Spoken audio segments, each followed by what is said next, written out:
কথা মানে সোনালি মাঠে হাসের অতুর হাল চাষে বাজে কৃষকের সুর মাটির ঘানে আছে ভবিষ্যতে গান বিটাচ বলছে। সুপ্রিয় দর্শক, দেশ ও দেশের বাইরে বসে যে যেখানে বসে আমাদের আজকের এই প্রতিবেদনটি দেখতেছেন, আপনাদের সকলকে জানাই MB10 কৃষি কথা চ্যানেলের পক্ষ থেকে স্বাগত। প্রিয় দর্শক, আজকে আমি চলে আসছি রাজাপুর থানার পিংরি গ্রামে রিঙ্কু ভাইয়ের বাণিজ্যিক গরুর খামারে। আজকে আমরা রিঙ্কু ভাইয়ের নিকট জানার চেষ্টা করব বাণিজ্যিক ভাবে গরু পালন পদ্ধতি, আয় ব্যয়, সুবিধা অসুবিধা সব টুকিটাকি সকল বিষয়। আর এই পুরো প্রতিবেদন জুড়ে আপনাদের সাথে আছি আমি মানিক বিশ্বাস, ক্যামেরায় রয়েছে ছোট ভাই রিয়াদ। রিঙ্কু ভাই, MB10 কৃষি কথা চ্যানেলের পক্ষ থেকে আপনাকে স্বাগতম। কেমন আছেন? এই তো আলহামদুলিল্লাহ, খুবই ভালো ভাই। রিঙ্কু ভাই, আমি একটু প্রথমে জানতে চাবো, আমি শুনেছি আপনি প্রবাসী। তো প্রবাস থেকে কতদিন আগে বাংলাদেশে চলে আসছেন? প্রবাসী 5 বছর ছিলাম, পরে বাংলাদেশে করোনার কারণে চলে যাওয়ার পরে এরপর আর যাওয়া হয় না। এরপরে আর কি দেশে চিন্তা করলাম খামারের পরিকল্পনা প্রথম। মানে খামারের পরিকল্পনা কি প্রবাসে বসেই ছিল না দেশে আসার পরে? দেশে আসার পরে এই জমির কিছু অংশ মানে সেট করতে ছাগলের ফার্ম ছিল প্রথম।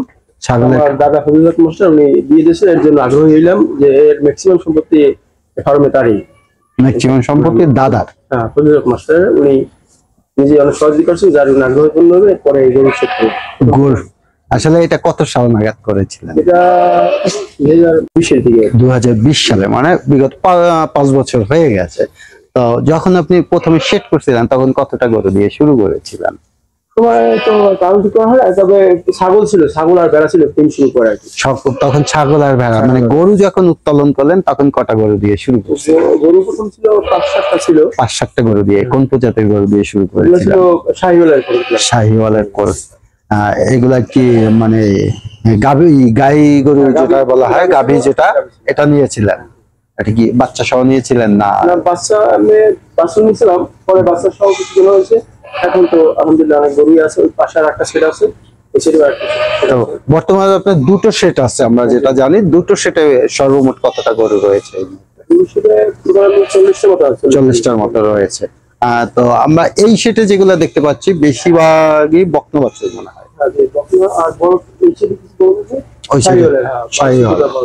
তো আপনি আসলে বেশিরভাগ শাহিওয়াল রাখছেন, আমরা দেখতে পেয়েছি। ফিজিয়ান অল্প কিছু আছে, শাহিওয়াল আসলে 5টা ফিজিয়ান আছে। আচ্ছা, শাহিওয়ালের উপর আপনি ঝোঁকটা কেন আসলো? শাহিওয়ালের বলদ বাছুর খুবই সুন্দর, মানে দেখার জন্য খুব সুন্দর এবং বাজারে রেটটা বেশি পাওয়া যায়, তাই তো? তো আসলে এই যে বকনা যেগুলা রয়েছে, এগুলা কি আপনার খামারের না বাইরে থেকে? আমার খামারে, নিজে খামার। এগুলো সবই খামার, যেগুলো আমরা দেখতে পাচ্ছি সবগুলাই এখন এই মুহূর্তে খামারে। আর পাশে যে শেডটা রয়েছে, ওই শেডটায় কোন ধরনের? প্রথম যে গরুগুলো ছিল, বেশি প্রজাতির গরুগুলো জমির বাইরেও আছে। জমির বাইরে মানে আপনি কিছু গরু মানে মাঠের সাইডেও পালেন। তো আমরা একটু জানতে চাবো যে 2020-এ শুরু করেছেন আর এখন 2025, তো আসলে এই খামার করে এখন আপনি কতটা লাভবান? মানে আপনি যে আশা স্বরূপ যে অনেকটাই লাভবান মনে করি। বিদেশে হয়তো এখন 1 বছর পরে একটা গরু ফার্ম করতে 10 বছর সময় লাগে। 10 বছর একটা সময় লাগে একটা গরু থাকবে, বা এখনই 3-4 জন লোক এখানে থাকে। 3 থেকে 4 জন লোকের কর্মসংস্থান আপনি অলরেডি করে দিন। মানে এখন মোটামুটি একটা প্রজেক্ট আকারে আপনি এগুলা শুরু করেছেন। সামনে থেকে পেঁপে গাছ আছে। তো আপনি গরুর খামার নিয়ে আসলে স্বপ্নটা কত দূর আমরা একটু জানতে চাচ্ছি। স্বপ্ন তো অনেক বড়, দেখি আল্লাহ কতটা। আপনি এই মুহূর্তে দুটো সেট রেখেছেন, এরপরে কি আরো সেট করতে চান? স্পেসে রাখা হয়েছে, আর করার জন্য আগামীতে এই বছর দিনে করতে পারি, যার জন্য পরবর্তী ঈদের পাশাপাশি আরো একটা করার চিন্তা রয়েছে। আমি চাইছি 100 বলদ বাছুর যদি থাকে। 100 বলদ বাছুর। আসলে আপনি কি মানে মাংসের গরুর দিকে আসলে বেশি ঝোঁক দিচ্ছেন কিনা সেটা একটু পাশাপাশি দুইটাই, গাভী এবং মাংস, বলদের বাছুর দুইটাই। লোক খাটে, 2-3 জন লোক থাকে। এই গত 5 বছর যাবত যে গরুগুলা আপনি আসলে লালন পালন করেছেন, এর ভিতর কতগুলা সেল করেছিলেন? এখন তোমার কিছু গরু হয়তো গেছে যারা ওই এক্সচেঞ্জ হয়েছে, বা মানুষের মানে কোরবানি এই ধরনের ভিতরে গরু সেল করছেন কিনা? এভাবে এখন পর্যন্ত হয়নি। মূলত ছাগলের ফার্ম ছিল, বড় ছাগলের ফার্ম। ছাগলের ফার্ম ছিল। তো এখন তো আমরা দেখছি যে কিছু কিছু ছাগল আপনার রয়েছে, মানে এখনো কতটা ছাগল রয়েছে? 25 থেকে 30টা ছাগল এই মুহূর্তে রয়েছে। সেগুলো কি সেটে পালতেছেন না বাইরে ছাড়তেছেন? ওরা সারা থাকে, আর সেটাও থাকে ওই সাইড বানানো আছে, খুব বানানো আছে ওই সাইডে আলাদা আলাদা আলাদা ভাবে রাখছেন। তো নেক্সট কি আরো ছাগল তুলতে চাচ্ছেন কিনা? ছাগল নেক্সট আর কি চাইছিলাম, এখন ওইটা ওই সাইডটা আরো বাড়াইয়া পরবর্তীতে কিছু বড় হতে ছাগল আর মাছ, মানে বড় প্রজাতির ছাগল করতে চাচ্ছেন, মানে ছাগলের জন্য আলাদা একটা শিফট করবে। তো আপনার প্রবাস জীবন ছেড়ে এই যে আমাদের ডেয়ারি ফার্ম বা ছাগলের খামার, হাঁস শুনেছি আপনার হাঁসের খামারও রয়েছে, আসলে এই জীবনটা কেমন লাগে? আসলে দেশে যদি মনে করেন জানানো যায় কোনোভাবে বা আত্মীয় স্বজনের সহযোগী লাগে, এই যে বললাম আমার দাদা ফজলুল মাস্টার, ওনার জমি না দিলে ওরা ম্যাক্সিমাম জমি ওনার করছে, যদি না দিলে তো করতে পারতাম না। এটা মানুষের যদি কেউ থাকে হয়তো তাহলে আগাতে পারে সম্ভব, আর তা নাহলে তো গ্রামের বাড়িতে অনেক ডিফিকাল্ট হয়ে দাঁড়ায়। মানে নিজের জমি না থাকলে আসলে ফার্ম করা বা খামার করা সম্ভব না।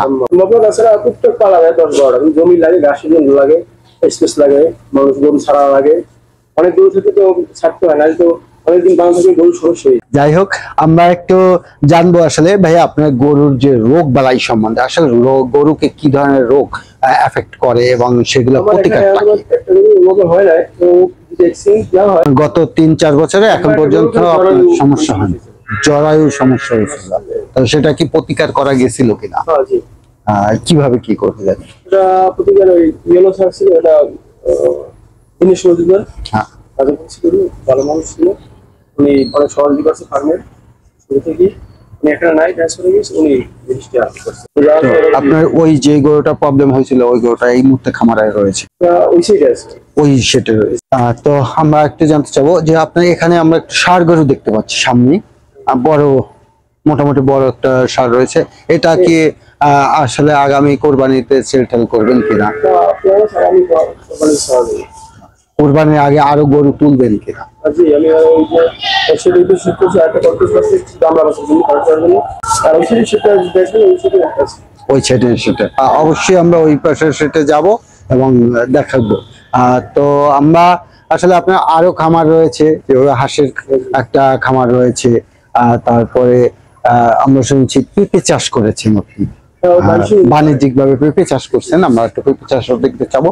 তো এই খামারের পক্ষে যে ধরনের অনেকগুলা জায়গা গ্যাপ রয়েছে, তো ইতিমধ্যে মানে আপনি বলেছেন যে আরো গরু তুলবেন, তো আমরা আশা করি যে আউটসাইডে রয়েছে যেগুলো এই খামারেই থাকে এখন পর্যন্ত, মানে সেগুলো একটু বাইরে ছাইরা পালা। তো আপনার অনেক অনেক ধন্যবাদ আপনার মূল্যবান সময় দেওয়ার জন্য। প্রিয় দর্শক, ভাইকে নিয়ে আবার অন্য আর এক খামারে চলে যাচ্ছি, দেখাচ্ছি ভাইয়ের সেই খামার। প্রিয় দর্শক, ভাইয়ার যে দ্বিতীয় সেটটি রয়েছে সেই সেটে এই মুহূর্তে দাঁড়িয়ে আছে। তো ভাইয়া এই সেটে যে গরুগুলা দেখতে পাচ্ছি এইগুলা কোন প্রজাতির? এটা শাহিওয়াল ক্রস, আর ও পাশে দেশি গরু দেখতে পাচ্ছি। দেশি গরু আউটসাইডে, দেশি গরু তো বেশিরভাগই আউটসাইডে থাকে, আসলে খামার ভিতর কম থাকে, সন্ধ্যার আগে আগে খামারে ঢুকে আসে, বাইরে একটু ছাড়তে হয় কাঁচা ঘাস খাওয়ানোর জন্য।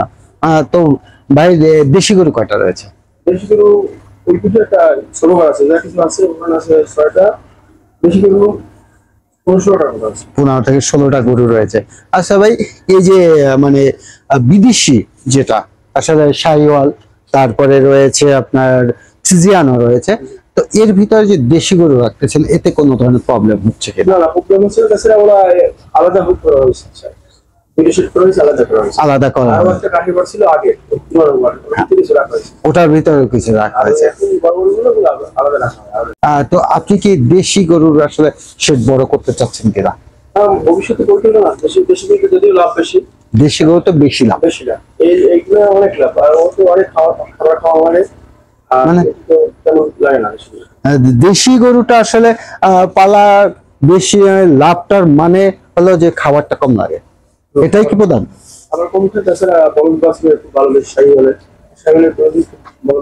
মানে দেশি গরুকে ক্রস যে বাছুরটা আসে শাহিওয়াল যদি দেওয়া হয় সেই বাছুরটা খুব ভালো হয়, এটাই প্রফিটটা বেশি।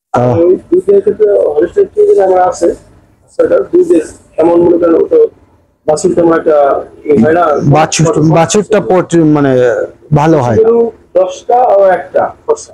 একটা মানে খরচের ক্ষেত্রে আসলে শাহিওয়াল বা বাহিরের যে গরুগুলা এগুলোর ক্ষেত্রে অনেক বেশি খরচটা অনেক বেশি। পড়ে যায়, দেশিটা কম পড়ে। এর জন্য আপনি কি চাচ্ছেন যে দেশির দিকে বেশি প্রাধান্য দিতে? বেশি বলতে ওই শাহিওয়াল গুলো আর কি। দেশি শাহিওয়াল যেটা ক্রস খরচ হতে পারে। এটার দিকে বেশি। এটা একদম বেশি তো না, শাহিওয়াল গুলো খুবই ভালোবাসে। বাছুর ভালো, বেশি বাছুর ভালো হয়, বীজ ভালো বীজ দিলে ভালো হয়। তো ধন্যবাদ ভাই আপনাকে, আপনার মূল্যবান সময় দেওয়ার জন্য আমাদেরকে। প্রিয় দর্শক, দেখা হচ্ছে নতুন কোনো জায়গায় নতুন কোনো ভিডিওতে। আজ এ পর্যন্ত।